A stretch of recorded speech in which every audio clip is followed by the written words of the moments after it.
Pai, essa mesa é para quem ainda trabalha, não para aposentados. As palavras do meu filho Ricardo cortaram o ar do restaurante elegante onde eu havia reunido toda a família para comemorar meus 65 anos.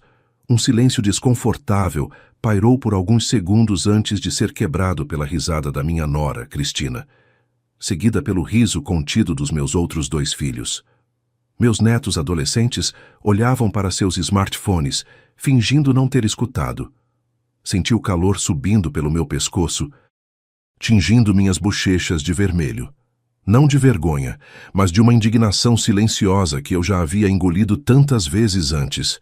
Olhei para minhas mãos, calejadas, com veias saltadas, mãos que carregaram tijolos, assinaram cheques de mensalidades escolares e que agora tremiam levemente enquanto segurava o cardápio do restaurante que eu mesmo havia escolhido para a ocasião. Vamos pedir a conta, disse eu, com uma voz controlada que mascarava a tempestade interior. O garçom se aproximou. Entregou a conta que, como sempre, eu paguei sem hesitar. Quando voltou com o troco, deixou também um cartão sobre a mesa. O senhor deixou cair isso? Perguntou o garçom. Olhei para o cartão e li o nome impresso. Antônio Cardoso, proprietário. Era meu nome. Era meu restaurante. Um dos 3 que eu havia comprado como investimento após me aposentar da construtora onde trabalhei por 35 anos. Nenhum dos meus filhos sabia. Para eles, eu era apenas o velho aposentado que servia como caixa, eletrônico ambulante e babá ocasional. Não, não é meu, respondi ao garçom, guardando o cartão discretamente no bolso. Obrigado. O peso daquele momento comprimiu meu peito. Senti como se cada batida do meu coração bombeasse não sangue, mas uma mistura tóxica de decepção e raiva contida. Minha garganta fechou, e a comida cara que eu mal havia tocado agora parecia uma pedra em meu estômago. Durante o trajeto até em casa, sentado no banco de trás do carro dirigido pelo meu filho, observei pela janela as luzes da cidade que ajudei a construir, literalmente. Os prédios, as pontes, as avenidas que pavimentei com meu suor durante décadas. Construí tudo isso enquanto também tentava construir uma família. O aperto no peito não diminuiu quando cheguei em casa. A mesma casa que comprei há 30 anos, com cada tijolo representando horas extras, finais de semana sacrificados, férias adiadas. A casa onde criei meus 3 filhos após a morte precoce da minha esposa. A casa que agora meus filhos discutiam entre si sobre como dividir quando eu não estivesse mais aqui. Sentei-me na poltrona do meu escritório, aquele pequeno refúgio onde guardava as memórias de uma vida inteira. Fotografias dos meus filhos em formaturas, em festas de aniversário, recebendo troféus. Momentos que custaram sacrifícios que eles nunca compreenderiam. Ali, sozinho, permiti que uma única lágrima escorresse. Não de autocomiseração, mas de uma profunda desilusão. Quantos pais por aí vivem essa mesma realidade? Quantos homens dedicaram sua vida inteira para criar filhos que, uma vez adultos, os tratam como um fardo inconveniente? Quantas noites sem dormir, quantos sonhos adiados, quantos esforços não reconhecidos se acumulam silenciosamente na alma de um pai que agora é visto apenas como um aposentado inútil? Se você já sentiu que uma vida inteira de trabalho como pai valia menos que um capricho momentâneo do seu filho, fica comigo até o final dessa história, porque o que aconteceu depois daquela noite me ensinou que um homem só perde a dignidade quando aceita ser tratado como banco, não como pai. Se inscreve no canal para não perder os próximos relatos. Tem muito pai por aí que precisa ouvir isso. Antes de continuar, se você gosta de relatos reais como esse, de histórias que mostram que nunca é tarde para um homem recuperar seu valor, se inscreve no canal e ativa o sininho, porque aqui eu não conto histórias de vítimas, eu conto histórias de homens que decidiram reagir. Meu nome é Antônio Cardoso, tenho 65 anos e preciso voltar no tempo para você entender como eu cheguei naquele momento, sendo ridicularizado pelo meu próprio filho no meu aniversário, como se eu fosse um peso morto, não um pai que dedicou décadas da sua vida para criar aquela família. porque essa história vai fazer muitos pais repensarem o que estão aceitando em nome do amor familiar. Comecei a trabalhar aos 16 anos como servente de pedreiro. Sem pai presente, precisei ajudar minha mãe a sustentar meus irmãos mais novos. Aos 20 já era encarregado de obras. Aos 25, mestre de obras. Estudava engenharia civil à noite, dormindo apenas 4 horas por dia. Conheci Mariana, minha esposa, na faculdade.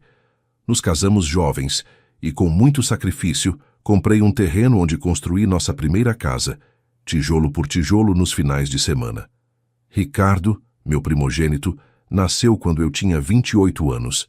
Depois vieram Paulo e Júlia. Minha rotina era exaustiva.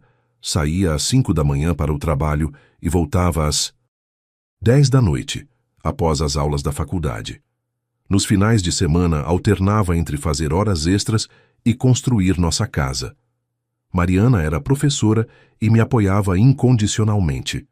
Recusei 3 promoções que exigiriam mudança de cidade, pois não queria tirar meus filhos da escola onde estavam adaptados. Quando Ricardo quis fazer intercâmbio aos 17 anos, vendi meu carro para pagar as despesas. Para o curso de medicina de Paulo, hipotequei a casa. Para o casamento de Júlia, usei toda a poupança que havia guardado para uma possível aposentadoria tranquila. Lembro de um domingo, em que Ricardo, então com 10 anos, ganhou sua primeira bicicleta. Seus olhos brilhavam enquanto eu corria ao lado, segurando-o para que não caísse. Quando Paulo fez 8 anos, construí com minhas próprias mãos uma casa na árvore no quintal. Júlia, minha caçula, adorava quando eu a levava para pescar no lago próximo à nossa cidade. Eram momentos simples, mas repletos de significado. Quando Mariana adoeceu, nossos filhos tinham entre 12 e 18 anos. O câncer foi implacável, levando-a em menos de um ano. Tornei-me pai e mãe, equilibrando o trabalho na construtora com as necessidades emocionais dos 3 adolescentes. Noites sem dormir, conciliando reuniões da escola com prazos de obra, preparando jantares enquanto revisava projetos. Ricardo formou-se em Direito, Paulo em Medicina e Júlia em Arquitetura. Eu estava presente em cada formatura, orgulhoso, aplaudindo de pé, mesmo exausto após jornadas de 12 horas. Em cada cerimônia, sentia que todo o sacrifício havia valido a pena. Mas algo mudou quando eles começaram suas próprias vidas. Ricardo casou-se com Cristina, uma mulher ambiciosa que nunca escondeu seu desinteresse pela família do marido. Paulo mergulhou na carreira médica, raramente tendo tempo para visitas. Júlia, após se casar, mudou-se para outra cidade, mantendo contato esporádico. As ligações para saber como eu estava tornaram-se raras. Os almoços de domingo, antes sagrados, foram substituídos por mensagens rápidas no WhatsApp. Quando me aposentei aos 60 anos, percebi que não tinha planos para minha própria vida. Havia dedicado tudo aos meus filhos. As visitas dos filhos passaram a acontecer apenas quando precisavam de algo. Ricardo aparecia para pedir empréstimos para investir em seu escritório de advocacia. Paulo raramente ligava, exceto para pedir que eu cuidasse dos seus filhos quando a babá faltava. Júlia só entrava em contato quando estava na cidade a trabalho e precisava de um lugar para ficar. O respeito transformou-se em tolerância. As conversas tornaram-se monólogos, onde eu apenas escutava sobre suas conquistas, sem espaço para compartilhar minhas próprias experiências. Em algum momento, deixei de ser o pai para me tornar o velho que precisava ser tolerado em nome de uma obrigação familiar. Existe uma solidão específica de homem que criou filhos que depois viraram estranhos. Os primeiros sinais apareceram sutilmente, como gotas de chuva que anunciam uma tempestade distante. Comecei a notar que meus filhos consultavam seus relógios discretamente enquanto eu falava. Interrompiam minhas histórias com sorrisos educados, mas vazios. Pai, essa história você já contou semana passada, diziam, mesmo quando era a primeira vez que eu mencionava o assunto. Quando Ricardo comprou seu primeiro apartamento, ofereci-me para ajudar na reforma. Afinal, construção civil era minha especialidade. Não precisa, pai. Contratamos profissionais, respondeu ele como se minhas décadas de experiência não valessem nada comparadas a um empreiteiro desconhecido. Em uma tarde de domingo, Paulo deixou escapar uma frase que deveria ter acendido um alerta vermelho em minha mente. Pai, você não acha essa casa grande demais para você sozinho? Deve dar trabalho manter tudo isso. Na época, interpretei como preocupação genuína. Hoje, reconheço a sondagem por trás daquelas palavras. Júlia ligou certa vez pedindo emprestados R$ 30.000 para a entrada de um carro. Novo. É só até o mês que vem, pai. Estamos esperando um pagamento grande. Transferi o valor no mesmo dia. 6 meses depois, quando mencionei o empréstimo, ela pareceu ofendida. Nossa, pai, você está mesmo contando moedas? Achei que era um presente. As visitas de Ricardo e sua esposa Cristina tornaram-se um ritual de inspeção. Observavam a casa com olhos calculistas, fazendo comentários como essas cortinas estão tão fora de moda, ou essa parede daria um lindo painel de TV. Planejavam meu espaço como se eu já não existisse nele. Em uma reunião familiar, meu neto de 12 anos deixou escapar. Vovô, é verdade que quando o senhor for embora, papai vai transformar seu escritório em uma sala de jogos? O silêncio constrangido que seguiu confirmou o que eu temia. Minha ausência já estava sendo planejada. Quando completei 62 anos, decidi fazer uma pequena comemoração. Preparei um churrasco, comprei bebidas e esperei meus filhos e netos. Paulo cancelou de última hora, uma emergência no Minsenor. Hospital. Ricardo apareceu 2 horas atrasado. Ficou 30 minutos e saiu para resolver um problema no escritório. Júlia nem mesmo ligou para justificar sua ausência. Sobrei eu, sentado em frente a uma mesa farta, sozinho. As manipulações financeiras começaram a se intensificar. Ricardo passou a me consultar sobre oportunidades de investimento que sempre requeriam capital imediato. Pai, é uma chance única. Se entrarmos agora com 50.000, em 6 meses, dobra o valor. Investi. Os retornos nunca vieram, sempre havia uma explicação plausível para o fracasso do negócio. Paulo começou a trazer documentos para eu assinar. É só uma formalidade para o plano de saúde, pai. Ou é um documento do condomínio, nada importante. Eu assinava, confiando no filho médico que um dia jurou salvar vidas. O comportamento de Ricardo e Cristina mudou drasticamente após o nascimento do segundo filho. Subitamente, precisavam de uma casa maior. Pai, estamos pensando em comprar a casa ao lado da sua. Seria ótimo para as crianças terem o avô por perto. A ideia parecia atraente, até eu perceber que o plano real era gradualmente ocupar meu espaço. Em um almoço de família, Cristina mencionou casualmente: Antônio, você já pensou em fazer um testamento? É importante deixar tudo organizado. Quando respondi que já tinha meus planos, notei a troca de olhares entre ela e Ricardo. Mesmo percebendo esses sinais, continuei tentando manter a família unida. Organizava almoços aos domingos, que raramente aconteciam com todos presentes. Enviava mensagens diárias que recebiam respostas monossilábicas. Ligava para saber como estavam e ouvia suspiros impacientes do outro lado da linha. Em um Natal, ouvi uma conversa não destinada aos meus ouvidos. Ricardo e Paulo no quintal, cerveja na mão. Quanto tempo você acha que o pai ainda tem? A casa está valorizada com a nova avenida. Fingi não ouvir. Servi mais peru, sorri e brindei a família. Existem dores que um homem engole por anos, com um sorriso no rosto e uma lava fervente no estômago. Os empréstimos tornaram-se cada vez mais frequentes e volumosos. Ricardo aparecia quinzenalmente com alguma nova crise financeira. Pai, o carro quebrou e preciso dele para trabalhar. A escola das crianças aumentou a mensalidade. Surgiu um problema no apartamento que precisa ser resolvido urgentemente. Cada vez que eu abria a conta bancária, via minha aposentadoria, fruto de 35 anos de contribuição e do fundo que criei na construtora, diminuir gradativamente. O dinheiro que eu planejava usar para viajar Conhecer lugares que adiei durante toda a vida de trabalho agora financiava o estilo de vida dos meus filhos. Paulo, sempre ocupado com sua clínica particular, encontrou em mim uma solução gratuita para os cuidados com seus filhos. Pai, a babá faltou de novo. Você pode ficar com as crianças hoje? É só até às 10 da noite. Aquelas só até às 10 frequentemente se estendiam até a madrugada com mensagens de texto. Pai, surgiu uma emergência.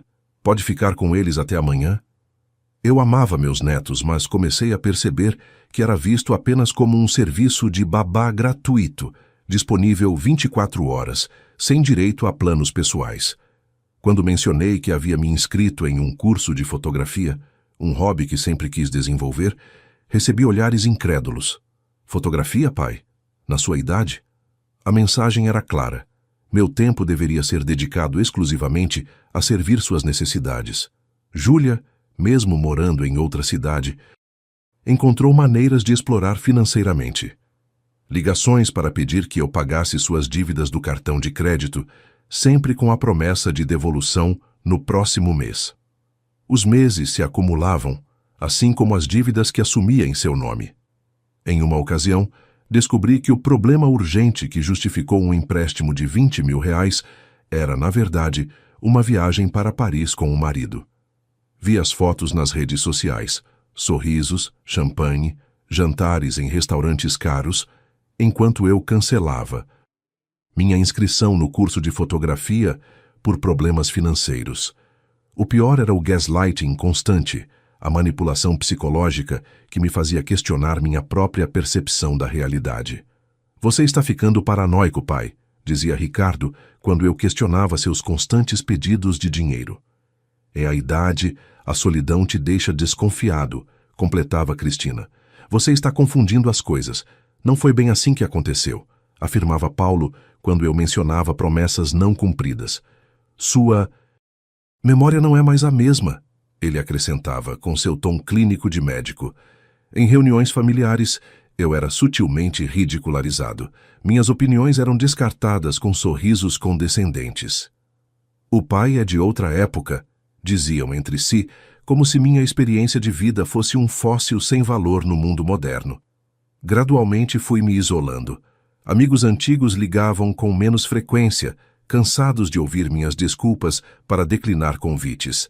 Não posso, preciso cuidar dos netos. Este fim de semana não dá, prometi ajudar Ricardo com uma reforma. Estou sem dinheiro para o churrasco este mês. Tentei conversar com um vizinho da mesma idade que também enfrentava problemas com os filhos, mas as palavras engasgaram na garganta. Como admitir que eu, o homem que construiu impérios de concreto, não conseguia construir uma relação de respeito com os próprios filhos? Como confessar que, após uma vida inteira de trabalho, eu me sentia um fracasso como pai? Há uma vergonha específica que impede homens idosos de admitirem que estão sendo maltratados pelos próprios filhos. Um código silencioso que nos ensina desde cedo que homem não demonstra fraqueza, não pede ajuda, não admite que está sendo explorado. Especialmente quando os exploradores carregam seu sobrenome e seu DNA. Comecei a desenvolver sintomas físicos do estresse constante, insônia, pressão alta, dores no peito que me levavam ao pronto-socorro no meio da noite, sozinho, pois não queria incomodar meus filhos. Médico que me atendeu, não meu filho, obviamente sempre muito ocupado, recomendou terapia. Terapia é para malucos, foi minha primeira reação, reflexo de uma geração que não foi ensinada a cuidar da saúde mental. Mas a dor, física e emocional, tornou-se insuportável. Em segredo, comecei a consultar uma psicóloga. Nas primeiras sessões, as palavras saíam com dificuldade, como água de uma torneira enferrujada. Acho que meus filhos... Não sei se estou exagerando, mas... A psicóloga esperava pacientemente enquanto eu lutava contra décadas de condicionamento que me ensinaram a engolir a dor em silêncio. Foi numa dessas sessões que comecei a suspeitar que algo estava profundamente errado. Não com minha percepção, como meus filhos insistiam, mas com a dinâmica que havia se estabelecido entre nós. A palavra abuso parecia forte demais, masculina demais para ser aplicada a um homem que sempre se considerou forte. Mas era exatamente o que eu estava sofrendo: abuso emocional, financeiro e psicológico.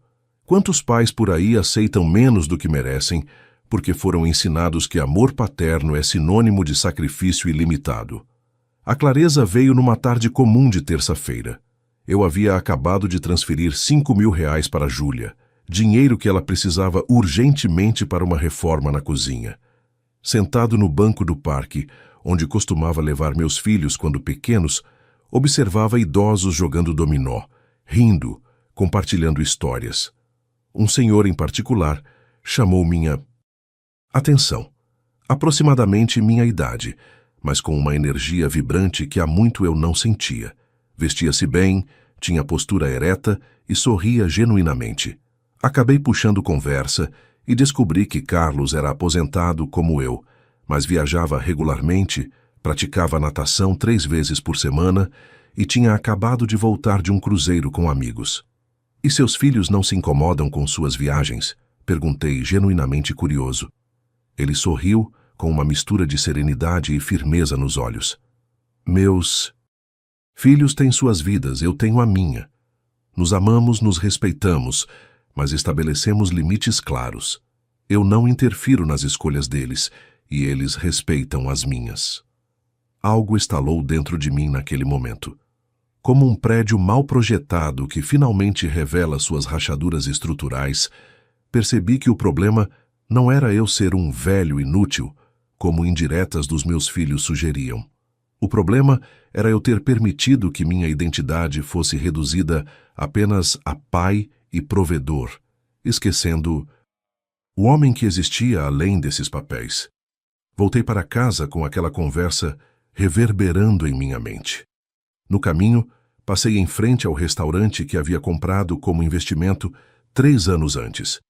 Um dos 3 empreendimentos que mantinha em segredo, gerenciados por um administrador de confiança. Ninguém da família sabia desses investimentos. Eu os mantinha separados da conta que meus filhos conheciam, quase por instinto de autopreservação. Entrei no restaurante, observei o movimento. Conversei com funcionários que não sabiam que eu era o proprietário. Senti um orgulho silencioso pelo que havia construído.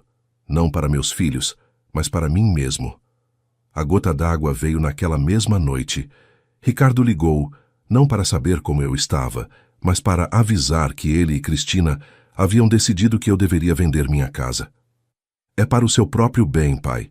Uma casa menor seria mais fácil de manter e você poderia ajudar a gente com a entrada da casa nova que estamos querendo comprar. Afinal, para que você precisa de tanto espaço? Não respondi imediatamente. Pela primeira vez, permiti que o silêncio falasse por mim. Um silêncio que carregava 65 anos de vida, 35 anos de trabalho duro e a recente compreensão de que um homem não precisa pedir permissão para existir em sua própria história. Vou pensar no assunto, respondi finalmente, com uma calma que surpreendeu a mim mesmo. Naquela noite, não consegui dormir.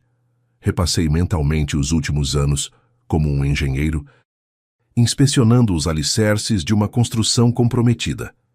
Levantei-me às 4 da manhã, hora em que acordava durante toda a minha vida profissional, e comecei a fazer algo que deveria ter feito há muito tempo, um planejamento detalhado. Em meu escritório, aquele mesmo que meu neto inocentemente revelou que seria transformado em sala de jogos após minha partida, abri o notebook e comecei a listar cada empréstimo concedido aos meus filhos nos últimos 5 anos. Os valores somados eram suficientes para comprar um apartamento de luxo. Em seguida, criei uma pasta digital com todas as mensagens, e-mails e transferências bancárias que documentavam a exploração sistemática. Fotografei documentos que assinei sem ler completamente, agora percebendo cláusulas que comprometiam meu patrimônio em favor dos meus filhos. Na manhã seguinte, liguei para meu advogado. Não um qualquer, mas um especialista em direito familiar que conheci em uma obra anos atrás e com quem mantinha contato discreto. Marquei uma reunião urgente. Antônio, pelo que você me descreve, seus filhos estão claramente abusando financeiramente de você. Isto tem um nome: abuso patrimonial contra idoso, e é crime, explicou o advogado após ouvir meu relato detalhado. Não quero processar meus filhos, respondi. Só quero minha dignidade de volta. Nas semanas seguintes, executei meticulosamente cada etapa do plano que elaboramos juntos. Primeira medida: transferi a titularidade dos 3 restaurantes para uma holding criada exclusivamente para proteger meus investimentos. Em seguida, criei um novo testamento com cláusulas claras sobre a distribuição de bens e condições para acesso a qualquer herança futura. Abri uma nova conta bancária em um banco diferente, transferindo gradualmente meus recursos para lá, deixando apenas o suficiente na conta conhecida pelos meus filhos para não levantar suspeitas imediatas. Comecei a frequentar um grupo de apoio para homens idosos. As primeiras reuniões foram desconfortáveis. Homens não são ensinados a compartilhar vulnerabilidades, mas aos poucos, entre pessoas que viviam situações semelhantes, encontrei um espaço seguro para expressar o que sentia sem ser julgado como fraco ou emocional demais. Inscrevi-me novamente no curso de fotografia e pela primeira vez em anos comecei a dizer não aos pedidos de última hora para cuidar dos netos ou resolver problemas dos meus filhos. Sinto muito, tenho compromisso hoje. Tornou-se uma frase frequente em meu vocabulário. Ricardo, Paulo e Júlia estranharam a mudança, mas interpretaram inicialmente como teimosia de velho. Poucos sabiam que cada recusa era um tijolo na reconstrução da minha identidade como homem, não apenas como pai. Quando tudo estava preparado, escolhi cuidadosamente o momento para o movimento final. A carta, não um e-mail, não uma mensagem de WhatsApp, mas uma carta formal, escrita à mão, em 3 cópias idênticas, entregues em mãos para cada um dos meus filhos. Meus queridos filhos, ao longo dos anos, dediquei minha vida a construir não apenas edifícios, mas uma família. Trabalhei incansavelmente para dar a vocês oportunidades que eu não tive. Fiz isso por amor, não por obrigação. Hoje, aos 65 anos, percebo que no processo de construir suas vidas, esqueci de manter os alicerces da minha própria. Permiti que o respeito entre nós se deteriorasse, que meu valor fosse medido apenas pela minha utilidade financeira ou disponibilidade para servir. A partir de hoje, estabeleço novos parâmetros para nossa relação. Não haverá mais empréstimos. Os valores já concedidos serão considerados doações, sem expectativa de retorno. Minha casa permanecerá como está, sob minha propriedade exclusiva. Meu tempo é valioso e será administrado de acordo com minhas próprias prioridades. Visitarei meus netos em horários combinados com antecedência, não como serviço de emergência. Estarei disponível para vocês como pai, não como banco ou serviço gratuito. Esta não é uma carta de rompimento, mas de restabelecimento, de limites saudáveis que permitirão que nosso relacionamento seja baseado em respeito mútuo, não em exploração. Com amor, Antônio Cardoso.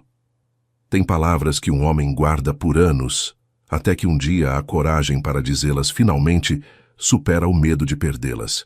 A reação foi imediata e explosiva.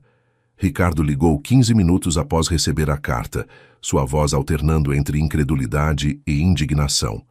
Que história é essa, pai? Que carta é essa? Quem colocou essas ideias na sua cabeça? Ninguém colocou ideia nenhuma na minha cabeça, filho. São conclusões que cheguei sozinho depois de muito observar e refletir. Você está insinuando que nós exploramos você, depois de tudo que fazemos? E o que exatamente vocês fazem, Ricardo? O silêncio que seguiu foi revelador. Paulo optou por uma abordagem diferente. Apareceu em casa no dia seguinte com expressão preocupada de médico. Pai, estamos preocupados com seu estado mental. Essas acusações, essa carta, não são características suas. Talvez devêssemos consultar um neurologista.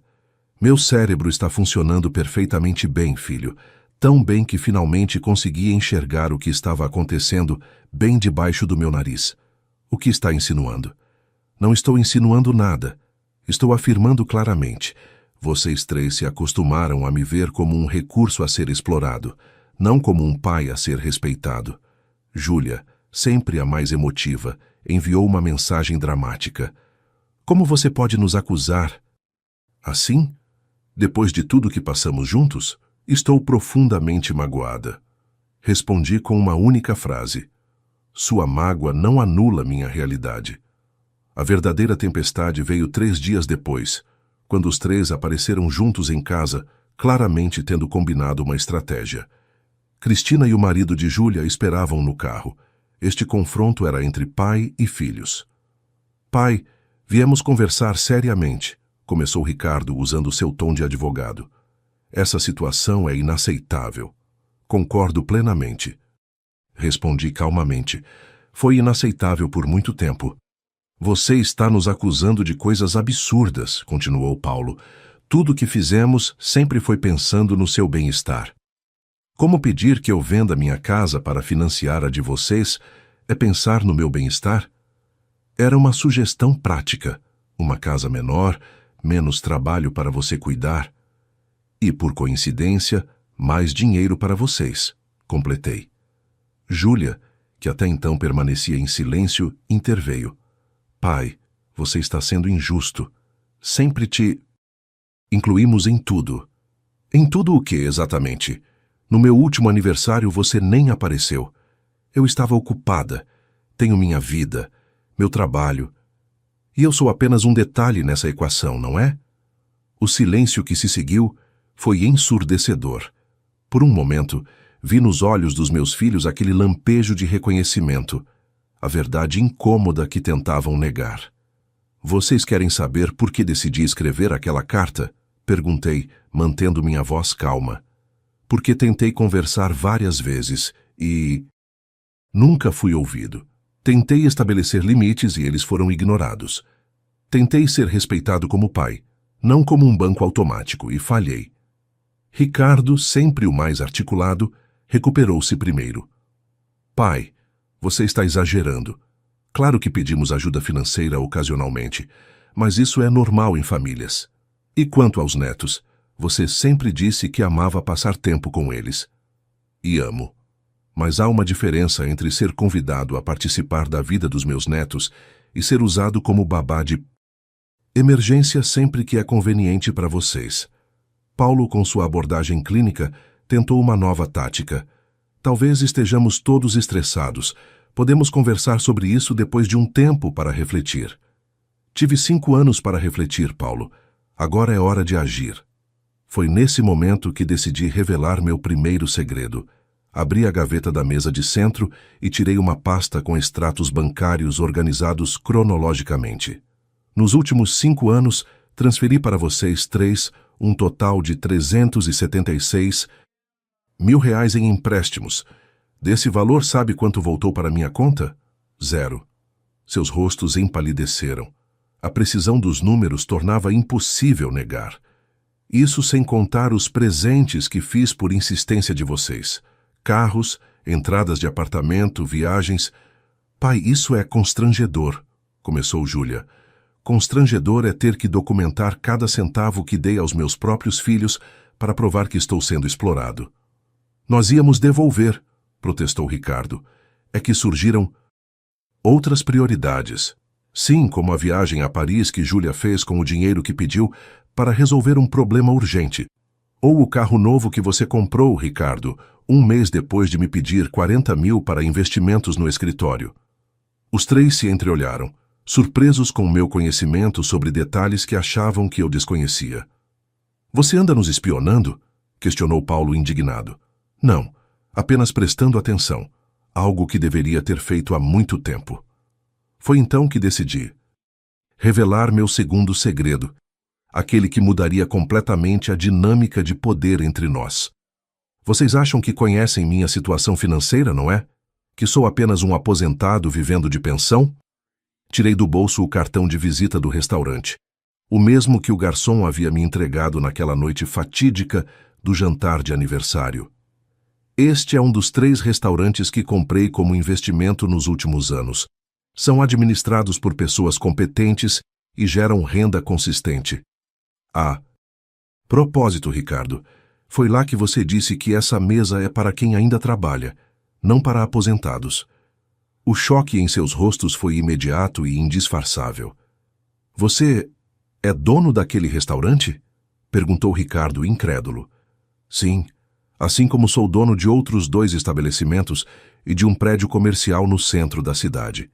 Investimentos que fiz com o dinheiro que economizei durante anos e que mantive separados da conta que vocês conheciam. Por instinto ou previdência, não sei dizer. Por que nunca nos contou? Perguntou Júlia, parecendo genuinamente magoada. No início, queria fazer uma surpresa. Depois comecei a notar como vocês viam minha aposentadoria como um recurso disponível para suas necessidades. Então, decidi manter esses investimentos separados, como uma segurança para meu futuro. E que bom que o fiz. Paulo, sempre pragmático, foi o primeiro a tentar reavaliar a situação sob esta nova luz. Pai, isso é impressionante. Você deveria ter nos incluído nesses negócios. Poderíamos ter ajudado, formado uma empresa familiar. Para quê, Paulo?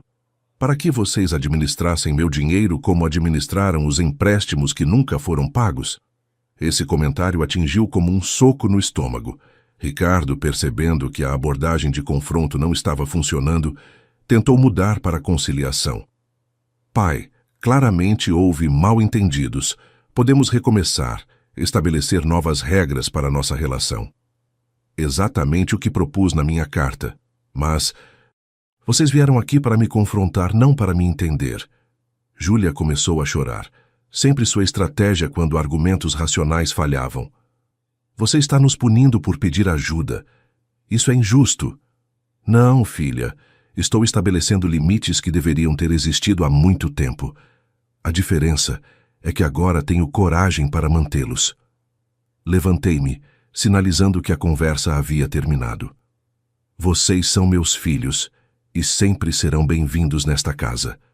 Mas a partir de hoje, nossa relação será baseada em respeito mútuo, não em conveniência unilateral. Vocês têm 2 escolhas: adaptar-se aos novos termos ou manter distância até que estejam prontos para uma relação adulta e saudável. Isso é um ultimato? Perguntou Ricardo indignado. Não, filho. É uma declaração de independência. Nas semanas que se seguiram, o silêncio foi ensurdecedor. Nenhuma ligação, nenhuma visita, nenhum pedido de dinheiro. O telefone, antes constantemente tocando com alguma emergência financeira ou pedido para cuidar dos netos, permaneceu silencioso. Cristina, sempre a mais franca, enviou uma mensagem.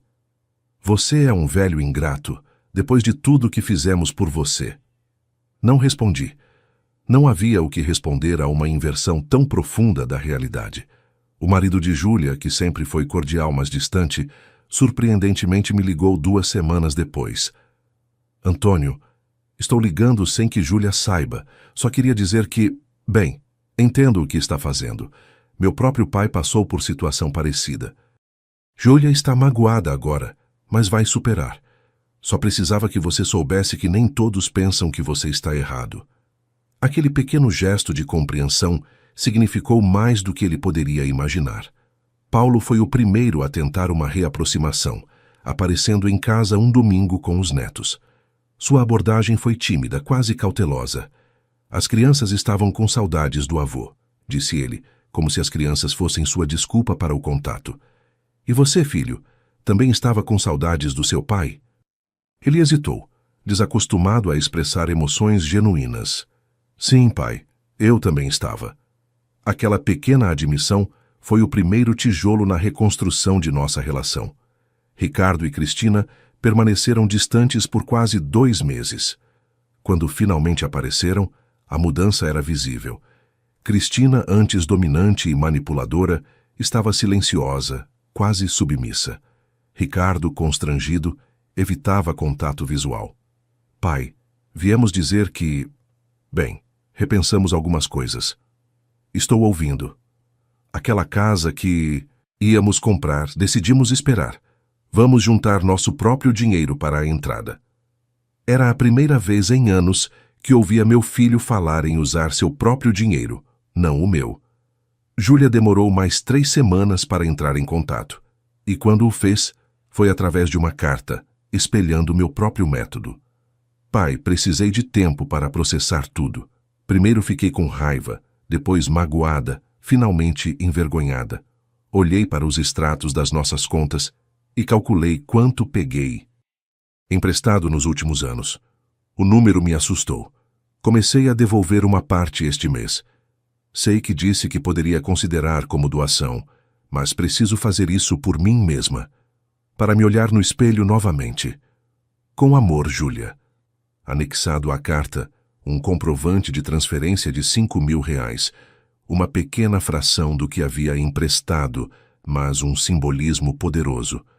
O relacionamento com meus filhos não se restaurou da noite para o dia. Nem deveria. Confiança, uma vez quebrada, precisa ser reconstruída tijolo por tijolo, como os prédios que passei a vida erguendo. O mais surpreendente foi ver como suas vidas desmoronaram parcialmente quando a torneira do banco paterno fechou. Ricardo e Cristina tiveram que cancelar a academia cara e tirar os filhos do curso de inglês particular. Paulo precisou reorganizar sua agenda para passar mais tempo com os próprios filhos. Júlia e o marido adiaram a troca do carro. Adaptações simples que qualquer adulto responsável financeiramente faria, mas que haviam evitado por anos às minhas custas. O mesmo homem que carregou o filho nos ombros um dia se vê sem chão para pisar, mas também pode ser o homem que finalmente aprende a voar sozinho. Os primeiros dias após o confronto foram estranhos. O silêncio na casa, antes opressivo em sua solidão, agora parecia diferente, como se carregasse possibilidades, não apenas ausências. Ainda assim, houve momentos de dúvida profunda. Fiz a coisa certa?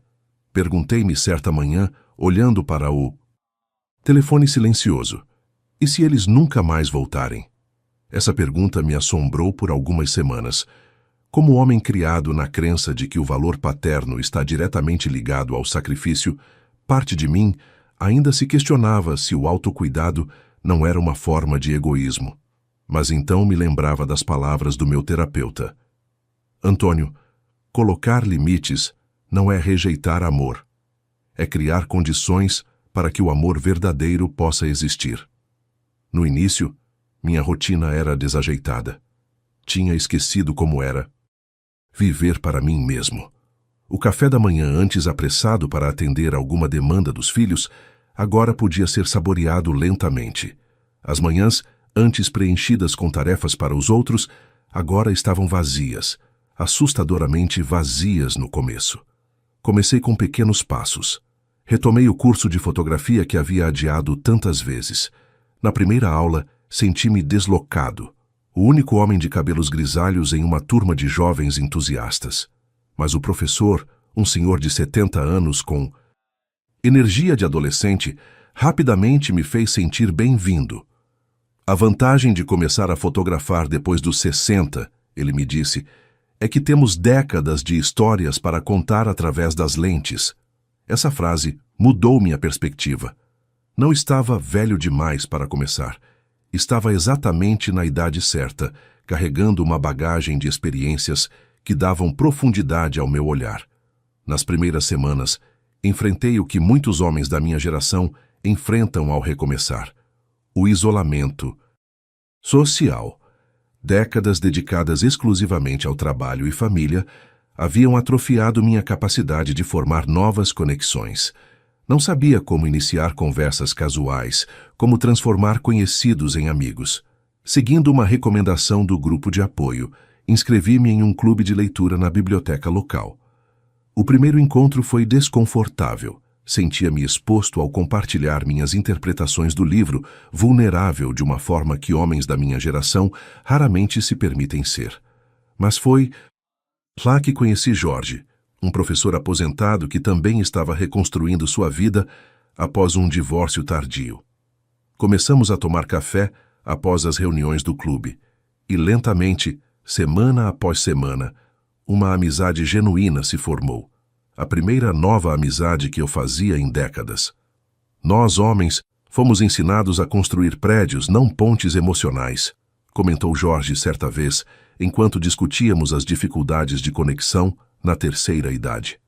Através dele, conheci Carlos, um médico aposentado, e Márcio, um ex-bancário que agora se dedicava à marcenaria. Formamos um grupo informal que se encontrava semanalmente para conversas que iam muito além do futebol e política, temas tradicionalmente seguros para homens. Falávamos de medos, sonhos adiados, relacionamentos complexos com filhos adultos. Em um desses encontros, Márcio mencionou um grupo de voluntários que reformava casas de idosos de baixa renda. Sempre precisamos de alguém que entenda de construção, comentou casualmente. Foi assim que, aos 65 anos, voltei a usar meus conhecimentos de engenharia, não para ganhar dinheiro, mas para devolver à comunidade. A sensação de ver o rosto de Dona Carmen, 78 anos, quando terminamos de reformar seu banheiro para acomodar suas novas limitações de mobilidade, trouxe uma satisfação que nenhum arranha-céu que construí havia proporcionado. Fisicamente também comecei a mudar. As visitas regulares ao médico, antes adiadas por falta de tempo, tornaram-se prioritárias. Descobri que minha pressão alta, que atribuía à idade, era na verdade resultado do estresse crônico que vivia. Com medicação adequada e mudanças no estilo de vida, os números começaram a normalizar. Por sugestão do médico, comecei a frequentar uma academia para a terceira idade. Os exercícios adaptados para minhas limitações articulares trouxeram uma vitalidade que eu não sentia há anos.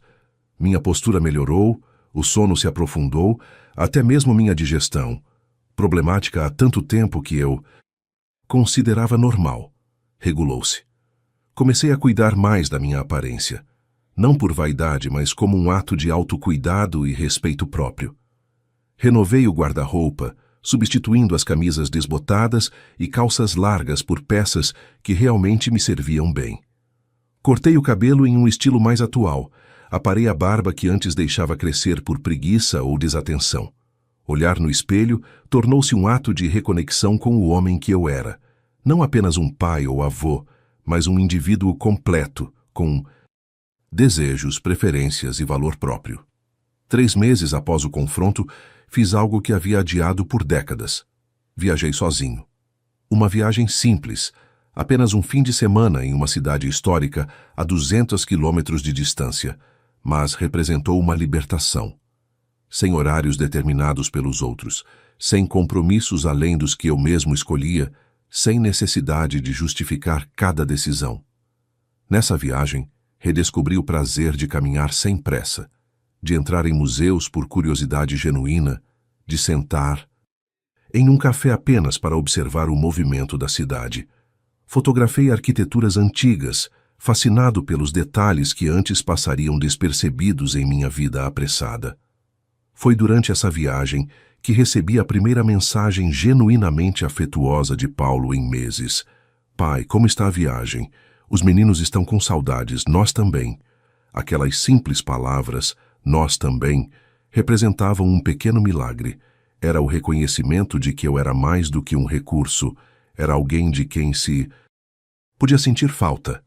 Quando retornei, Paulo e as crianças vieram me visitar. Notei que ele havia instruído os netos antes. Vamos ouvir as histórias do vovô sobre a viagem. Sentados na sala, os meninos me ouviram com uma atenção nunca antes demonstrada, enquanto eu mostrava as fotografias e compartilhava minhas descobertas. Foi nesse dia que Paulo me surpreendeu com uma pergunta inesperada. Pai, você poderia me ensinar a consertar aquela infiltração lá de casa? Sempre quis aprender como você faz. Essas coisas. Era a primeira vez em anos que um dos meus filhos demonstrava interesse em aprender algo comigo, em me ver como uma fonte de conhecimento valioso, não apenas de recursos financeiros. 6 meses após o confronto, Ricardo e Cristina apareceram em um domingo, sem aviso prévio. Trouxeram um bolo e um convite formal. Queremos convidá-lo para jantar lá em casa na quinta. Apenas nós, sem as crianças. Temos coisas para conversar. Aquele jantar foi um divisor de águas. Ricardo, sempre orgulhoso, fez algo que nunca imaginei ver. Pediu desculpas. Não com ressalvas, não com justificativas, mas com sinceridade crua. Pai, eu perdi a noção. Me tornei exatamente o tipo de homem que sempre desprezei. Alguém que mede valor pelo dinheiro e utilidade. E fiz isso com a pessoa que mais deveria valorizar. Cristina, surpreendentemente, foi além. Meus pais sempre me deram tudo sem questionar. Cresci achando que era assim que família funcionava, que amor significava dar sem limites. Transpus esse modelo para nossa relação com você, sem perceber o quanto era tóxico. Não houve choro dramático, nem grandes promessas de mudança. Apenas o reconhecimento sincero de erros e a intenção genuína de fazer diferente dali em diante. Júlia foi a última a retornar completamente ao convívio. Seu orgulho, tão parecido com o meu, tornava mais difícil admitir os erros. Mas quando o fez, sua transformação foi a mais profunda. Pai, comecei a fazer terapia. Estou entendendo coisas sobre mim mesma que nunca enxerguei antes. Sobre como transformei a dor da perda da mãe em uma espécie de direito de explorar você, como se você me devesse compensação. Em uma tarde especialmente significativa, ela me trouxe um presente. Um álbum com fotografias antigas que encontrou no sótão de sua casa. Fotos minhas e de Mariana jovens. Fotos dos primeiros anos das crianças, momentos que o tempo havia parcialmente apagado da minha memória. Achei que você gostaria de ter essas lembranças. Agora que está redescobrindo a fotografia, disse ela. Aquele gesto simples representava muito mais do que um presente. Era o reconhecimento da minha individualidade, dos meus interesses próprios, da minha existência além do papel de pai. A reconciliação com meus filhos aconteceu gradualmente e com condições claras. Não voltamos ao que éramos antes. Evoluímos para algo melhor, mais saudável. As visitas tornaram-se mais genuínas, menos transacionais. As conversas mais profundas. O respeito mais palpável. Quando eventualmente algum deles precisava genuinamente de ajuda financeira, a abordagem era completamente diferente. Apresentavam a situação com honestidade, discutiam alternativas, estabeleciam condições claras de devolução. E, mais importante, aceitavam não como resposta quando essa era minha decisão. Tem dores que um homem engole por anos, até que um dia a garganta não aguenta mais. Mas também há alegrias que só se pode conhecer quando se tem coragem de exigir o respeito que se merece. Após um ano da transformação que mudou minha vida, percebi que recomeçar não significava apenas construir um novo eu. Também envolvia reconstruir, com novos alicerces, as relações que realmente importavam. Como engenheiro, sempre soube que uma estrutura só é tão forte quanto sua fundação. E agora, estava reconstruindo as fundações dos meus relacionamentos familiares. Numa tarde de domingo, recebi uma ligação inesperada. Era Júlia. Pai, preciso conversar com você. É importante. Seu tom era diferente. Não havia a urgência típica de quando precisava de dinheiro, nem a falsa animação de quando queria me convencer de algo. Havia sinceridade, talvez até vulnerabilidade. Marcamos um café naquela mesma tarde. Escolhi propositalmente um lugar neutro, nem minha casa nem a dela. Um território onde ambos pudéssemos ser apenas duas pessoas adultas conversando sem o peso das paredes que testemunharam tantos desentendimentos. Júlia chegou pontualmente, algo raro no passado. Notei pequenas mudanças. Vestia-se de maneira mais simples, sem os acessórios caros que costumava exibir. Seus olhos, sempre inquietos, buscando a próxima oportunidade, agora me fitavam diretamente. Pai, passei meses com raiva de você, começou ela, sem rodeios. Achei que estava sendo injusto, exagerado. Contei apenas minha versão para amigos, colegas, até para meu terapeuta. Tomou um gole do café, reunindo coragem. Mas então, semana passada, minha terapeuta me pediu para fazer um exercício. Anotar todos os empréstimos que pedi a você nos últimos anos, e para que realmente usei o dinheiro. Seu rosto enrubesceu levemente. Foi revelador. Percebi que havia mentido não só para você, mas para mim mesma. Dizia que era emergência, quando na verdade era desejo. Dizia que era investimento, quando na verdade era capricho. Entendo, filha. Não, pai. Acho que não entende completamente. O exercício tinha uma segunda parte. Imaginar a situação inversa. Se você viesse a mim com os mesmos pedidos que fiz, como eu reagiria? Ela pausou, respirando profundamente. A verdade é que eu teria te julgado. Teria pensado que você não sabia administrar seu dinheiro, que estava sendo irresponsável. Exatamente o oposto do que fiz quando era eu pedindo. Aquela admissão pairou entre nós por alguns instantes. Era talvez a conversa mais honesta que tínhamos em décadas. Júlia, não quero que se sinta culpada. Mas eu sou pai. Nós três somos. E o pior é que não foi planejado, sabe? Não. Acordamos um dia e decidimos explorar você. Foi gradual, quase imperceptível. Cada pequeno abuso que você aceitava silenciosamente abria espaço para outro um pouco maior. Percebi naquele momento algo fundamental sobre relacionamentos. O abuso raramente começa como abuso. Começa como pequenos deslizes que, quando não confrontados, tornam-se permissões implícitas.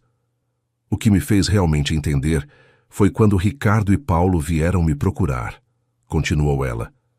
Estão preocupados com o impacto financeiro desde que você parou de ser nosso banco. Eles vieram pedir que você me convencesse a voltar atrás? Perguntei, sentindo um aperto no peito. Inicialmente sim, admitiu ela. Mas quando começamos a conversar realmente, quando paramos para calcular quanto tínhamos pedido emprestado nos últimos anos, ficamos em choque. Paulo calculou que, somados, os três retiramos de você o equivalente a um apartamento de 3 quartos em um bom bairro. Dinheiro que você poderia ter usado para viajar, para viver melhor, para realizar sonhos adiados. Seus olhos marejaram, algo raro em Júlia, sempre tão controlada. E o pior, pai, é que nenhum de nós realmente precisava. Todos temos carreiras estáveis, salários bons. O que fazíamos era transferir para você a responsabilidade das nossas escolhas impulsivas, dos nossos desejos imediatistas. Aquela conversa foi a primeira de muitas. Nas semanas seguintes, Ricardo e Paulo também vieram separadamente com reconhecimentos similares. Não foram conversas fáceis. Havia constrangimento, culpa, às vezes até ressentimento. Mas pela primeira vez em anos, havia também verdade. Uma tarde, os três vieram juntos à minha casa. Traziam uma pasta com papéis. O que é isso? Perguntei, desconfiado. Ricardo, sempre o advogado, respondeu. É uma proposta formal, pai. Não um acordo legal, mas um compromisso familiar.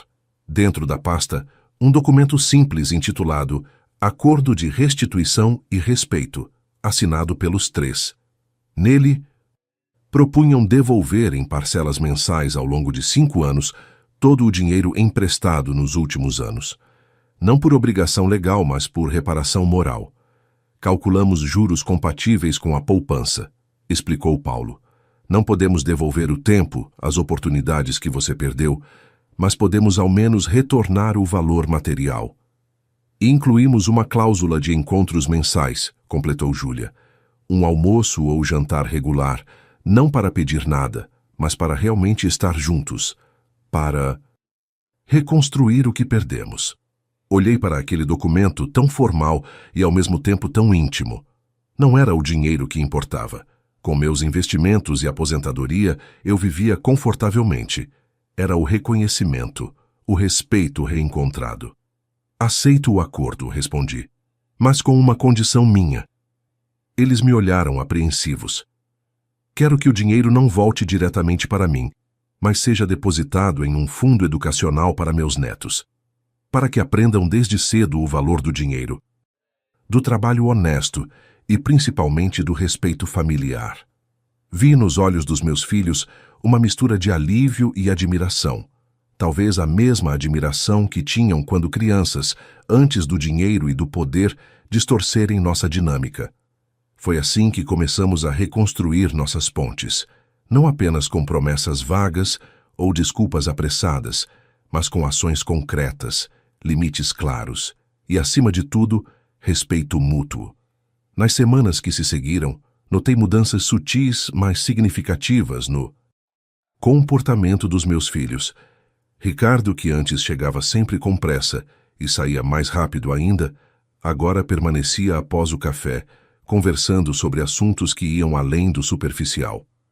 Paulo começou a trazer seus pacientes mais idosos como exemplo em nossas conversas, demonstrando uma nova sensibilidade para as questões do envelhecimento. Júlia, sempre a mais distante geograficamente, passou a ligar regularmente, não para pedir, mas para compartilhar. Cristina, minha nora que antes mal disfarçava seu desinteresse pela minha presença, surpreendeu-me em uma visita inesperada. «Antônio, posso conversar com você a sós?» pediu ela, enquanto Ricardo distraía as crianças no jardim. No escritório, ela sentou-se desconfortavelmente na beira da cadeira, como quem não planeja ficar muito tempo. «Preciso dizer algo que, bem, não é fácil para mim». Ela fez uma pausa, respirando fundo. «Fui a principal influência negativa no relacionamento de Ricardo com você. A sinceridade me pegou. Tá desprevenido. Venho de uma família onde os mais velhos são vistos como obstáculos. Meus próprios pais trataram meus avós dessa forma, e eu internalizei esse modelo sem questionar. Seus olhos evitavam os meus. Quando percebi o quanto você tinha para oferecer além do financeiro, já havíamos causado danos talvez irreparáveis. Não são irreparáveis, Cristina. Estamos aqui, conversando, não estamos?» Um pequeno sorriso de alívio surgiu em seu rosto. Ricardo está diferente, sabe? Mais presente com as crianças, menos obcecado com status, mais parecido com você. Aquela conversa abriu portas que eu acreditava estarem permanentemente fechadas. Cristina, que antes coordenava a agenda familiar para minimizar minha participação, agora me consultava sobre datas de encontros, incluía-me em decisões, por vezes até buscava meus conselhos sobre a educação dos netos. O marido de Júlia, que sempre manteve distância, enviou-me um e-mail que me emocionou profundamente. «Antônio, nunca fui bom com palavras ditas, por isso escrevo. Quero que saiba que sua postura mudou mais que sua família, mudou minha perspectiva sobre envelhecimento e dignidade. Venho observando as transformações em Júlia, como ela tem revisitado valores, questionado comportamentos. Isso desencadeou conversas importantes entre nós sobre como pretendemos envelhecer e como desejamos ser tratados pelos nossos próprios filhos no futuro. Obrigado por esse exemplo silencioso, mas poderoso. Paulo, sempre o mais reservado emocionalmente, encontrou sua maneira própria de reconexão. Um dia, chegou com uma caixa empoeirada. «Pai, encontrei isso no meu sótão. Achei que gostaria de ter». Dentro da caixa, recortes de jornal amarelados sobre os principais projetos que coordenei na construtora, fotografias de inaugurações, até mesmo um desenho infantil que ele havia feito da obra do papai. Objetos que ele havia guardado durante anos, sem nunca mencionar. «Sempre tive orgulho do seu trabalho», confessou, quase envergonhado. Mas, de alguma forma, isso se perdeu quando cresci, quando comecei a medir valor apenas por conta bancária e status. Em um dos encontros mensais estabelecidos pelo acordo, Ricardo trouxe seu filho mais velho, agora com 16 anos. Após o jantar, o rapaz me procurou em particular. «Vô, posso te perguntar uma coisa?» «Claro, filho. Papai me contou sobre... sobre como eles trataram o senhor antes, como abusaram financeiramente. Fiquei surpreso com a franqueza. Não esperava que meus filhos compartilhassem essa história com os netos. Ele disse que foi a maior vergonha da vida dele», continuou meu neto, «e que queria que eu soubesse para nunca repetir o mesmo erro, para sempre valorizar quem realmente se importa comigo. Aquele momento cristalizou tudo pelo que eu havia lutado. Não era apenas sobre dinheiro ou sobre minha dignidade pessoal. Era sobre quebrar um ciclo, sobre ensinar pelo exemplo, tanto o negativo quanto o positivo, que respeito e limites são a base de qualquer amor verdadeiro. Paulo, sempre o mais pragmático, encontrou sua própria maneira de reconstruir nossa relação. Um sábado, apareceu com um kit de ferramentas novo. Pai, lembra quando eu era garoto e você tentou me ensinar a construir coisas? Eu nunca tive paciência. Lembro, sorri, recordando suas tentativas frustradas de ensinar habilidades manuais ao filho que só queria estudar ciências. Acho que estou pronto para aprender agora. Tenho observado como você conserta coisas, como... entende estruturas. Quero poder passar isso para meus filhos também. Aquelas tardes de sábado, ensinando meu filho de 40 anos habilidades básicas de carpintaria e pequenos reparos, tornaram-se mais valiosas que qualquer terapia. Entre marteladas ocasionalmente erradas e medições imprecisas, reconstruíamos não apenas prateleiras e banquinhos, mas a confiança que havia sido destruída. Sabe o que percebi, pai? Comentou ele em uma dessas tardes, enquanto lixava uma peça de madeira. Na medicina, aprendi a consertar corpos, mas nunca aprendi a construir algo do zero. Há uma satisfação diferente em criar algo com as próprias mãos. É por isso que nunca me aposentei completamente, respondi. Mesmo nos restaurantes, gosto de estar envolvido nas reformas, nas melhorias estruturais. Há algo profundamente masculino na criação tangível. Acho que entendo agora por que te magoamos tanto, refletiu Paulo. Não foi só pelo dinheiro, foi por desconsiderar tudo que você construiu. Literal e metaforicamente. Em uma dessas tardes de carpintaria, Paulo trouxe um álbum de fotos antigas. Encontrei isso enquanto procurava ferramentas no sótão, explicou. São fotos suas nas obras, algumas de quando eu era pequeno e você me levava junto nos finais de semana. Folheamos juntos rindo das roupas antiquadas, emocionados com as lembranças. Em uma foto específica, eu estava em cima de uma estrutura ainda no esqueleto, com Paulo, então com 7 anos, sentado em meus ombros, ambos usando capacetes de segurança. Lembro desse dia, disse ele com a voz embargada. Você me explicou como aquele prédio começava como uma ideia na cabeça de alguém, depois virava um desenho no papel, depois ganhava vida com o trabalho de homens como você. Ainda lembra disso? Perguntei surpreso. Foi o dia que decidi que queria construir coisas também. Acabei escolhendo construir saúde em vez de prédios, mas a inspiração veio dali, daquele momento. Aquela revelação foi um presente. Inesperado. Saber que, mesmo nos tempos de desconexão, algo essencial que transmiti permaneceu vivo nele. Júlia, sendo arquiteta, encontrou sua própria forma de reconexão. Começou a me enviar projetos para a opinião. Pai, o que acha dessa estrutura? Está dentro das normas, mas algo me parece instável. No início, achei que era apenas uma desculpa para manter contato, mas logo percebi que ela genuinamente valorizava minha experiência prática para complementar seu conhecimento técnico. Nossos intercâmbios profissionais tornaram-se uma ponte para conversas mais pessoais, para um respeito mútuo que transcendia os laços familiares. Em uma dessas conversas, Júlia me surpreendeu com um pedido. Pai, estou considerando me especializar em arquitetura acessível para idosos. Percebi que a maioria dos projetos habitacionais ignora as necessidades específicas desse grupo. Você consideraria ser meu consultor informal? Sua experiência seria inestimável. Aquele convite não era apenas profissional, era um reconhecimento do meu valor, da minha experiência, da minha relevância continuada mesmo na terceira idade. O projeto evoluiu mais do que esperávamos. Em 6 meses, Júlia conseguiu uma pequena verba municipal para desenvolver um protótipo de casa adaptada para idosos de baixa renda. Passamos horas discutindo detalhes que só quem vive as limitações da idade conhece: a altura ideal de interruptores, a necessidade de apoios em locais estratégicos, a importância de iluminação adequada em escadas. Pai, quando você disse que os degraus precisavam ter profundidade específica, achei exagerado, confessou ela durante uma visita à obra piloto. Mas depois fiz testes com voluntários idosos e vi que você estava absolutamente certo. Como aprendeu isso? Vivendo, respondi simplesmente. A teoria é importante, mas a experiência te ensina coisas que nenhum livro consegue. É exatamente por isso que preciso da sua parceria neste projeto, disse ela, com um entusiasmo genuíno, que me lembrou a menina curiosa que um dia foi. A casa modelo foi inaugurada 6 meses depois, com cobertura da imprensa local.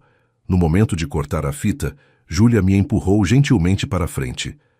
Este projeto não seria possível sem a experiência e conhecimento do meu pai, Antônio Cardoso, que combinou décadas de experiência em construção civil com a sensibilidade de quem compreende as necessidades específicas da terceira idade. Aquele reconhecimento público, vindo da filha que anos antes mal tinha tempo para me telefonar, provocou um nó na garganta que mal consegui disfarçar. O projeto de Júlia acabou recebendo um prêmio municipal de inovação social, e ela fez questão que eu estivesse presente na cerimônia, sentado na primeira fila. Ao subir ao palco para receber o certificado, fez uma declaração que ficará para sempre em minha memória. Dedico este reconhecimento ao meu pai, que me ensinou que construir não é apenas erguer paredes, mas criar espaços onde a dignidade humana possa florescer. Esta casa acessível é, de muitas formas, um reflexo das lições que ele me deu sobre respeito e valorização de cada fase da vida. Ricardo, sempre o mais formal, encontrou no ambiente profissional uma maneira de demonstrar sua mudança de perspectiva. Um dia, convidou-me para conhecer seu escritório de advocacia, algo que nunca havia feito antes. Pai, tenho uma surpresa para você, disse ele, ao me levar para uma sala de reuniões recém-reformada. Na parede, emoldurada, estava uma fotografia minha de décadas atrás, em uma das principais obras que coordenei na cidade. Esta sala agora se chama Sala Antônio Cardoso, explicou ele, visivelmente emocionado. Porque quero lembrar diariamente e mostrar aos meus sócios e clientes que os alicerces deste escritório, a ética que tento praticar aqui, vieram dos valores que você me ensinou. Em outra ocasião, Ricardo me surpreendeu ao pedir ajuda em um caso profissional. Estou defendendo um senhor de 70 anos que está sendo processado pelos filhos, que querem interdição judicial para administrar seus bens, explicou. Mas conversei longamente com ele e tenho certeza que é perfeitamente capaz. Os filhos simplesmente querem controlar seu patrimônio. E como posso ajudar? Perguntei, genuinamente curioso. Preciso entender melhor a perspectiva dele, as nuances dessa dinâmica familiar tóxica. E ninguém entende isso melhor que você, pai. Aquela consultoria informal tornou-se uma parceria inesperada. Ricardo passou a me procurar regularmente para discutir casos envolvendo idosos, valorização da experiência, conflitos familiares intergeracionais. Minha vivência pessoal tornara-se um recurso profissional valioso para ele. Sabe, pai, comentou ele após ganharmos juntos um caso particularmente difícil, antes eu via sua idade como um problema, como se você estivesse desatualizado. Agora entendo que sua perspectiva de vida é um ativo inestimável, tanto para mim pessoalmente quanto profissionalmente. Numa tarde especialmente significativa, Ricardo me apresentou a um cliente idoso que havia ajudado a proteger juridicamente da exploração familiar. Senhor José, este é meu pai, de quem lhe falei, apresentou-me. Foi ele quem me ensinou, através de sua própria experiência, a reconhecer e combater o abuso patrimonial contra idosos. Seu filho salvou minha dignidade, senhor Antônio, disse o senhor, apertando minha mão com força. Ele me disse que foi inspirado por você. Aquele momento simbolizou algo poderoso. O sofrimento que vivi havia sido transformado em proteção para outros homens que enfrentavam situações similares.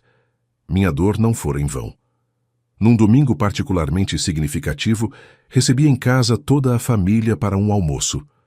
Não era uma data especial no calendário, mas marcava exatamente 1 ano desde nossa reconciliação formal. Após a sobremesa, Ricardo levantou-se com uma taça na mão. Quero fazer um brinde, disse ele, sua voz carregando uma emoção incomum. Ao pai que teve a coragem de nos dar a lição mais difícil e mais importante, que amor sem respeito não é amor verdadeiro, que limites não são obstáculos para o afeto, mas garantias de sua autenticidade.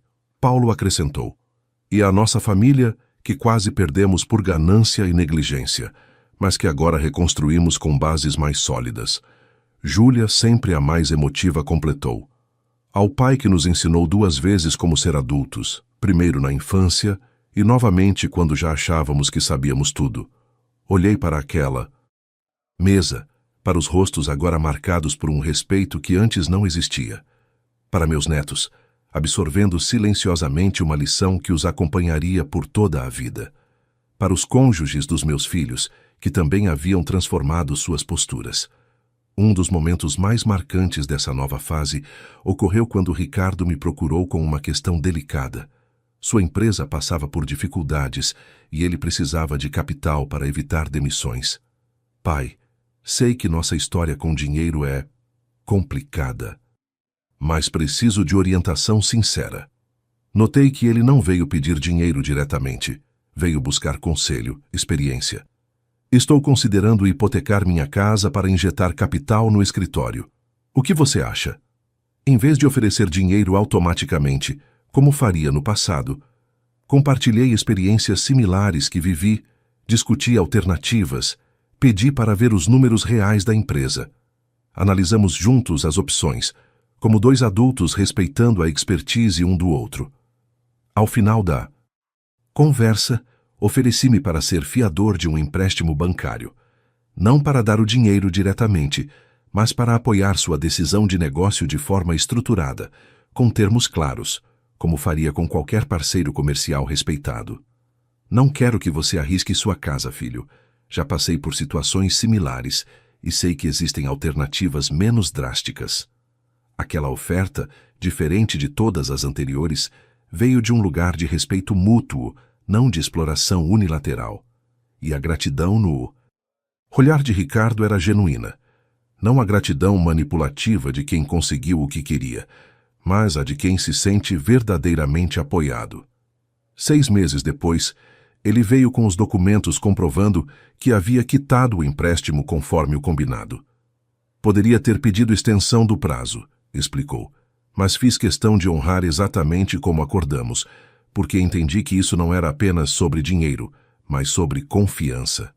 Aquela frase simples representava uma evolução profunda em nosso relacionamento. Uma das transformações mais sutis, mais significativas, ocorreu nos encontros familiares. As reuniões que antes giravam em torno de assuntos superficiais ou eram dominadas por pedidos velados, agora fluíam com genuíno interesse mútuo. Meus filhos começaram a me perguntar sobre minha vida, meus projetos, minhas opiniões, não por obrigação, mas por real curiosidade. Pai, como está o curso de fotografia? Quero ver suas novas fotos, pedi a Júlia. Como foi aquela viagem ao litoral? Que você estava planejando? Interessava-se Paulo. O que achou daquele livro que te recomendei? Questionava Ricardo.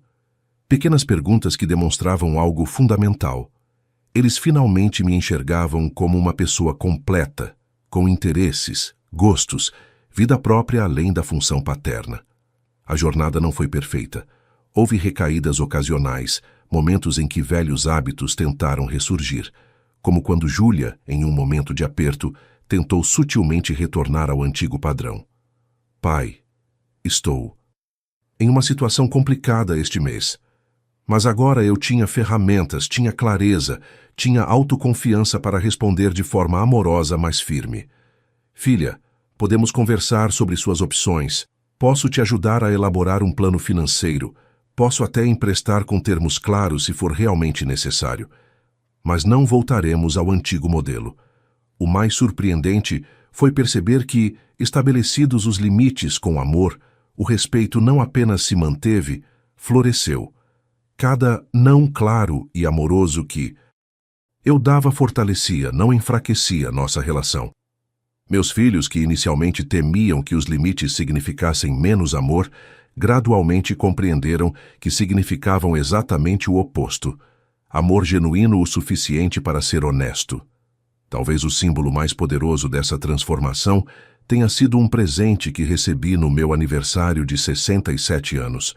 Diferente dos presentes caros, mas impessoais dos anos anteriores, meus 3 filhos se uniram para criar algo único, um livro artesanal com fotografias de todas as principais obras que coordenei na cidade, acompanhadas de depoimentos de ex-colegas, clientes e até mesmo de trabalhadores que supervisionei.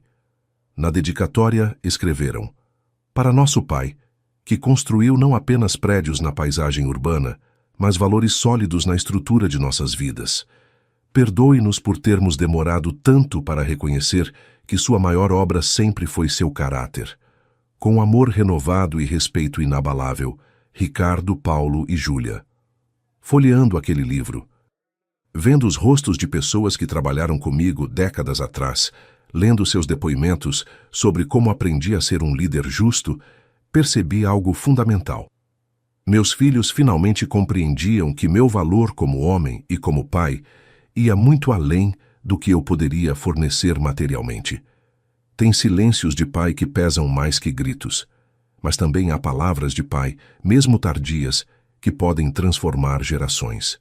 2 anos se passaram desde aquela noite fatídica no restaurante. Olho para o homem no espelho hoje e mal reconheço o Antônio de antes. Não apenas pela aparência rejuvenescida, mas pela postura, pelo brilho nos olhos, pela serenidade que agora habita meu rosto. Minha rotina atual seria incompreensível para o eu de 2 anos atrás. Às segundas e quartas, dou aulas voluntárias de técnicas básicas de construção para jovens de baixa renda. Às terças, encontro meu grupo de amigos para o café da manhã, seguido de uma caminhada no parque. Quintas são reservadas para o clube de fotografia que ajudei a fundar. Sextas, visito um dos meus restaurantes para uma reunião com o administrador, seguida de um almoço tranquilo observando o movimento. Meus finais de semana são equilibrados entre tempo para mim mesmo e para a família. Visito meus netos regularmente, mas agora em horários combinados com antecedência. Quando estou com eles, estou verdadeiramente presente. Não apenas um corpo cansado ocupando espaço, mas um avô engajado que tem histórias para contar, habilidades para ensinar, amor para oferecer. Meu relacionamento com meus filhos transformou-se de uma maneira que nunca imaginei possível. Ricardo, antes tão focado em status e bens materiais, recentemente recusou uma promoção que exigiria menos tempo com sua família. Aprendi com você, pai, que tempo não volta, disse ele. Paulo começou a trazer os filhos para pequenos projetos de construção na minha oficina, criando memórias que lembram as que construí com ele décadas atrás. Júlia, morando agora mais perto, frequentemente aparece só para conversar, sem nenhum motivo ulterior. A mudança mais profunda, porém, aconteceu dentro de mim. Aos 67 anos, descobri que não sou apenas a soma dos meus papéis, pai, avô, ex-engenheiro. Sou um homem completo, com desejos próprios, com direito a priorizar meu bem-estar, com valor intrínseco além da minha utilidade para os outros. Aprendi que estabelecer limites não é um ato de egoísmo, mas de autopreservação e, paradoxalmente, de amor verdadeiro. Porque relacionamento sem limites claros não é amor, é exploração disfarçada de devoção. Também compreendi algo que muitos homens da minha geração nunca foram ensinados, que vulnerabilidade não é fraqueza, mas coragem, que admitir dor, solidão, medo não diminui nossa masculinidade, apenas confirma nossa humanidade. Percebi que o silêncio masculino, aquele que nos ensinaram a cultivar desde meninos, pode ser tanto nossa prisão quanto nossa fortaleza. Aprendi a distinguir entre o silêncio sábio, que observa e escolhe o momento certo para agir, e o silêncio covarde, que engole abusos por medo do confronto. Se há uma lição que gostaria de compartilhar com outros pais, especialmente aqueles que, como eu, foram ensinados que seu valor está diretamente ligado à sua capacidade de prover e sacrificar, é esta: seu valor como homem e como pai não está no quanto você se anula pelos outros, mas na sua capacidade de modelar dignidade, autocuidado e respeito próprio. Porque, no final das contas, o Maior presente que um pai pode dar aos filhos não é dinheiro, não é disponibilidade ilimitada, não é sacrifício cego. É o exemplo de um homem íntegro que respeita a si mesmo o suficiente para exigir respeito dos outros, mesmo quando esses outros carregam seu sobrenome e seu DNA. O mesmo homem que um dia teve coragem para enfrentar canteiros de obras perigosos, para sustentar uma família em tempos difíceis, para criar filhos sozinho após perder a esposa, precisa encontrar coragem para dizer: até aqui não além. Este é meu limite, e ele merece ser respeitado.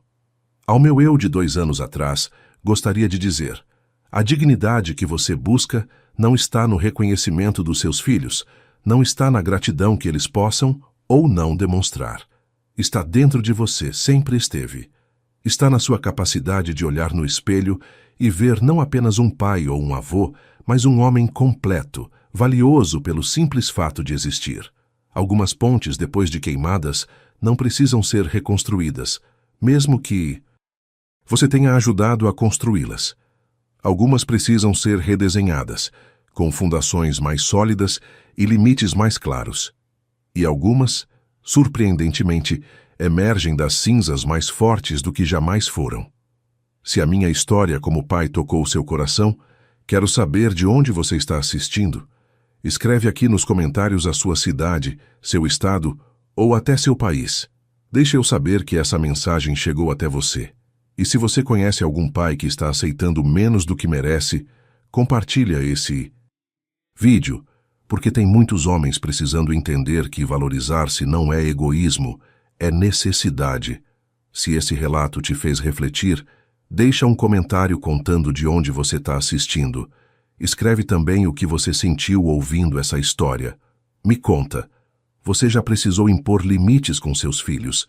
E se essa história te fez pensar, deixa seu like e se inscreve no canal para continuar acompanhando histórias reais de homens que escolheram sua dignidade. Porque aqui a gente não conta a história de vítima, a gente conta a história de recomeço. Um abraço de São Paulo. E lembra, você construiu muito mais do que uma família. Construiu um homem que merece respeito. Quantas vezes nós, homens, engolimos desrespeito em nome da paz? Quantos pais estão financiando a própria humilhação? Eu aprendi aos 65 anos que um homem não precisa aceitar migalhas de quem recebeu um banquete de oportunidades, que ser pai não significa ser explorado, e que nunca, mas nunca mesmo, é tarde demais para um homem se reerguer.